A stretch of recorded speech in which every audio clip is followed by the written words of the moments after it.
الحمد لله رب العالمين والعاقبة للمتقين والصلاة والسلام على سيد الأنبياء والمرسلين وعلى آله وأصحابه أجمعين.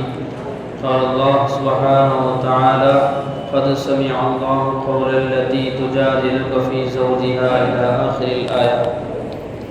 اللهم صل على سيدنا محمد كلما ذكره الذاكرون وصلي على محمد كلما غفل عن ذكره الغافلون. கணியத்துக்குரிய மேலான பெரியவர்களே, நண்பர்களே, தாய்மார்களே, அல்லாஹ்வுடைய மாபெரும் கிருபை வல்லமையின் வெளிப்பாடு தொடர்ந்து அமல் செய்யக்கூடிய வாக்கியங்களை கொடுத்திருக்கிறான். அது வகையில் நாம் எல்லாம் பாக்கியமானவர்கள். இந்த வாக்கியங்களை அல்லாஹ் சுப்ஹானஹு வ தஆலா உயிருள்ள வரையிலும் நமக்குடைய சந்ததிகளுக்கும் கொடுத்தல் புரிவானாக. இன்று ஓதப்பட்ட வசனங்களில் நம்முடைய சிந்தனைக்காக அல்லாஹ் சுப்ஹானஹு வ தஆலா ஒரு பெண்மணியுடைய சப்தத்தை கேட்டுவிட்டான் என்று அல்லாஹ் சொல்லி காட்டுகிறான். அது என்ன, அந்த ஆயத்து இறங்கியதற்கான காரணம் என்ன, அதனுடைய வரலாற்று பின்னணி என்ன என்ற விஷயங்களை இன்று நாம் பார்க்க இருக்கிறோம். ஒரு நேரத்தில் ஹதரத் உமர் ரலியல்லாஹு தஆலா அவர்களுடைய ஆட்சி காலத்திலே, நபிக்கு பிறகு ஹதரத் அபூபக்கர் ரலியல்லாஹுக்கு பிறகு உமர் ரலியல்லாஹு அவருடைய ஆட்சி காலத்திலே தன்னுடைய சஹாபாக்களோடு மதீனாவுடைய எல்லையிலே நடந்து கொண்டிருக்கிறார்கள். மதீனாவுடைய ஒரு ஊருடைய, நம்ம பாஷையில் சொல்கிற ஊருடைய கடைசி பகுதி, அங்கே தன்னுடைய தோழர்களோடு போய்கிட்டு இருக்கிறாங்க. அப்போ ஒரு வயதான பெண்மணி ஹதரத் உமர் அவர்களை அழைக்கிறார்கள். வயதான பெண்மணி ஹதரத் உமரை அழைக்கிறார்கள். ஹதரத் உமர் ரலியல்லாஹு அன்ஹு தன் சஹாபாக்களை எல்லாம், தன்னோட அந்த தோழர்களை எல்லாம் ஒரு பக்கம் நிறுத்திட்டு அந்த பெண்மணியை அழைச்சதுக்காக பதில் சொல்றதுக்காண்டி போகிறாங்க. அந்த பெண்மணி சொன்னாங்க, நீங்கள் ஆரம்பத்தில் உமையராக இருந்தீங்க, அமையராக இருந்தீங்க, அதாவது ஒன்றும் தெரியாதவராக இருந்தீங்க. அதுக்கடுத்து இஸ்லாத்தின் மூலமாக அல்லாஹ் சுப்ஹானஹு வ தஆலா உங்களை உமராக ஆக்கினான். அந்த இஸ்லாத்தை பற்றி பிடித்ததன் விளைவாக அமீருல் முஃமினீனாக உங்களை ஆக்கினான் அப்படின்னு சொல்லி அந்த அம்மா, வயசான அம்மா என்ன செய்து, ஹதரத் உமர் ரலியல்லாஹு அவர்களுக்கு ஒரு நசீஹத் செய்து, ஒரு அறிவுரை வழங்குது. நீங்கள் இப்படி நடந்துக்கணும், அப்படி இருக்கணும் என்பதாக ஒரு நீண்ட ஒரு அறிவுரை வழங்குது. வந்திருந்த தோழர்களுக்கெல்லாம், என்னடா இப்படி பேசிக்கிட்டு இருக்காரு, வயசான அம்மாட்டமே என்ன பேசிக்கிட்டு இருக்காரு தெரியலையே அப்படின்னு சொல்லி ஒரே முடங்கிக்கிட்டே இருக்கிறாங்க. ரொம்ப நேரம் நின்று ரொம்ப எப்படி கேட்டாங்கன்னா, அதில் உமரதியில் எப்படி கேட்டாங்கன்னா, அந்த அறிவுரையை செவிதாழ்த்தி கை கட்டி அப்படியா சரி ரொம்ப பவ்யமாக நின்று அதை கேட்குறாங்க. ரொம்ப நேரமாக கேட்குறாங்க. அப்புறம் கேட்டு முடிச்சு திரும்பி வந்தோடனே தோழர்கள் சொன்னாங்க, என்ன அமீருல் முஃமினீன், இந்த கிழவிக்காக போய் இவ்வளோ நேரம் எங்களை நிற்க வைக்கிறீங்களே, இந்த கிழவிக்காக வேண்டி இவ்வளோ நேரம் எங்களை நிற்க வைக்கிறீங்களே என்பதாக கேட்கின்ற பொழுது ஹதரத் உமர் சொன்னார்களாம், இவருடைய பேச்சை அல்லாஹ்வே கேட்டுவிட்டான், நான் எம்மாத்திரம். இவருடைய இந்த பெண்மணி கூப்பிட்ட வார்த்தைகளை அல்லாஹ்வே கேட்டுவிட்டு பதில் சொல்லிவிட்டான், நான் எம்மாத்திரம் அப்படின்னு சொல்லிட்டு என்ன நடந்தது தெரியுமா என்பதாக சொல்லி இந்த ஆயத்து இறங்கியதற்கான காரணத்தை சொல்கிறார்கள்.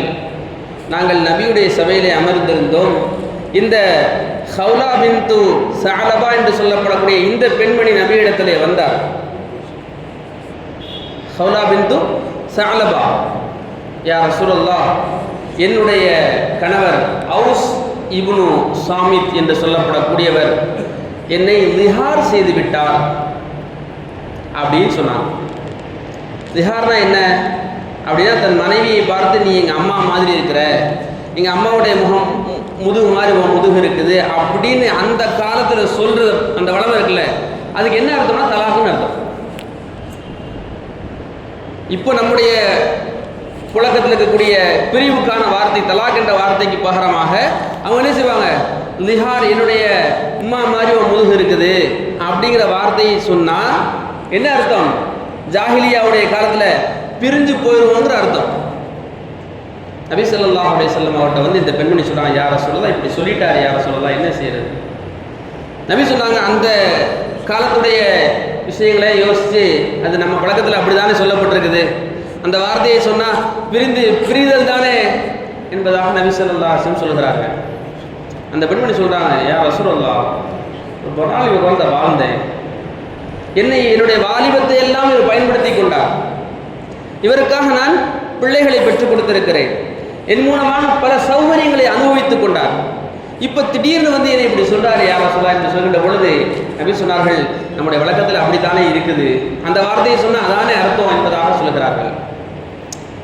நான் அல்லாஹ்விடத்தில் பேசிக் கொள்கிறேன். அந்த பெண்மணி சொன்னாங்க நபிட்ட, நான் அல்லாஹ்விடத்தில் பேசிக் கொள்கிறேன், யா அல்லாஹ், என்னுடைய கணவர் இந்த மாதிரி சொல்லிக்கிட்டே இருக்கிறாரு, எனக்கு நீதி தேவைப்படுகிறது என்பதாக அல்லாஹ்விடத்தில் பேசிவிட்டார்கள். அல்லாஹ் சொல்கிறான், கது சமிஅல்லாஹு கௌலல்லதி துஜாதிலுக ஃபீ ஸௌஜிஹா, தன்னுடைய கணவன் விஷயமாக தர்கித்துக் கொண்டாலே அந்த பெண்மணியுடைய சொல்லை அல்லாஹ் செவியிட்டு விட்டான். நபிக்கு உடனே அல்லாஹ் அந்த வசனங்களை, ஆரம்பத்திற்குரிய 4 வசனங்களை தொடர்ந்து இறக்கி வைக்கிறான். இது தலாக் கிடையாது. தன்னுடைய மனைவியை பார்த்து என்னுடைய தாயுடைய முதுகை போன்று இருக்கிறது என்று சொன்னால் அதுக்கு பேர் தலாக் கிடையாது, தலாக் நிகழாது. இப்படி சொல்வது பாவம், ஈலா செய்வது, லிஹார் செய்வது பாவம். ஆகவே நீங்கள் நபியே அவருக்கான பரிகாரத்தை சொல்லுங்கள் என்று சொல்லி அல்லாஹ் சொல்கிறான். அந்த பரிகாரங்களும் தொடர்ந்து வருகிறது.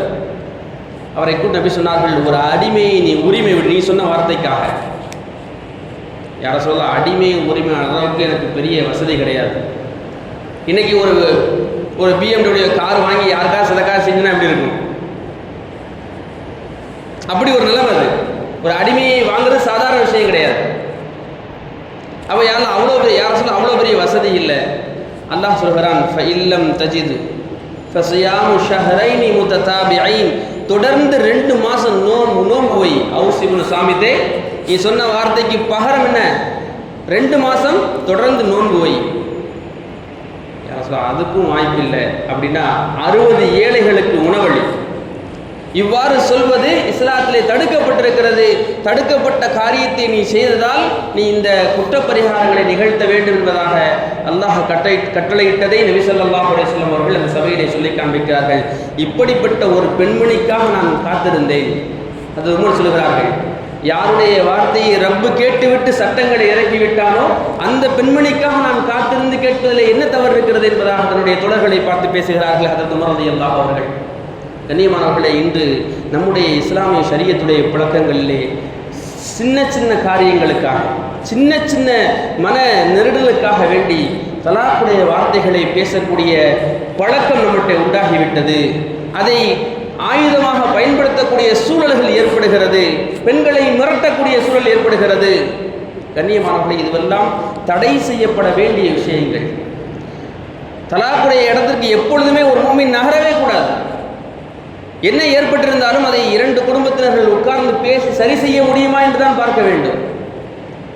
தலாக் கொடுவதற்கான வழிமுறைகளையும் சுன்னத்தான வழிமுறைகள் என்றும் இருக்கிறது. இன்றைக்கு எதுக்கு எடுத்தாலும் அதே போன்று நன்றாக ஒன்றை விளங்கிக் கொள்ள வேண்டும். ஒரு மனுஷனுக்கு தலாக் என்ற வார்த்தையை சொல்லவில்லை, ஆனால் உன் வீட்டில் போய் இருலாம் நீ அப்படின்னு சொல்லும் போது மனசில் நினைச்சாரா அது நிகழும் சொல்றாங்க. ஷரியத்துடைய கலை வல்லுநர்கள் சொல்றாங்க, ஒரு மனுஷனுக்கு மனசுல என்ன இவ்வளோ தலாக் சொல்லணும்னு நினைப்பு, ஆனால் அந்த வார்த்தையை சொல்லாம உங்க வீட்டிலே நீ போய் இருந்துக்கலாம் அப்படின்னு சொன்னா இது நிகழ்ந்துரும் சொல்றாங்க. ஆகவே இருக்கக்கூடிய ஜமாத்துடைய மக்கள் நம்முடைய பெண்கள் குறித்த, நம்முடைய சமூகம் சார்ந்த விஷயங்களில், இந்த விஷயத்தில் குறிப்பாக ஆண்கள் தங்களுடைய கோபங்களினால் அவர்களை பயங்காட்டுவதற்காகவும் நான் அப்படி சொல்லிடுவேன் என்று மிரட்டக்கூடிய வார்த்தைகளில் நாம் பயன்படுத்தி விடக்கூடாது. ஷரியத் அப்படி அனுமதிக்கவில்லை. அதனால்தான் ஒரு பெண்மணியை திஹார் செய்ததற்காக அல்லாஹ் பேசி வசனங்களை இறக்கி வைத்திருக்கிறான்.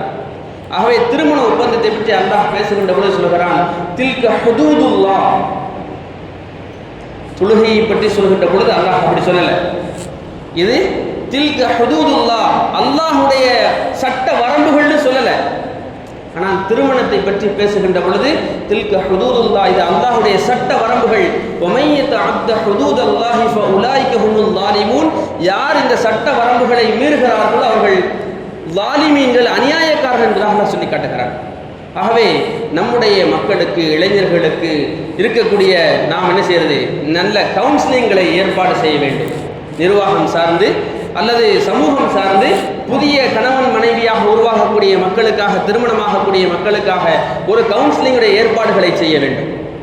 என்ன செய்யணும், இந்த ஆண்மகனுக்கு உட்கார்ந்து பேச வேண்டும். இஸ்லாமிய வாழ்க்கை என்ன, திருமணம் ஏன் செய்து கொடுக்கப்படுகிறது, திருமணத்தின் மூலமாக அல்லாஹ் விரும்புவது என்ன, ஷரியத் சொல்லித்தரக்கூடிய என்னென்ன காரணங்கள் எல்லாம் இருக்கிறது, எந்த வார்த்தைகளை சொல்லிவிடக்கூடாது, அன்புக்காக வேண்டி எந்த வார்த்தைகளை சொல்ல வேண்டும்,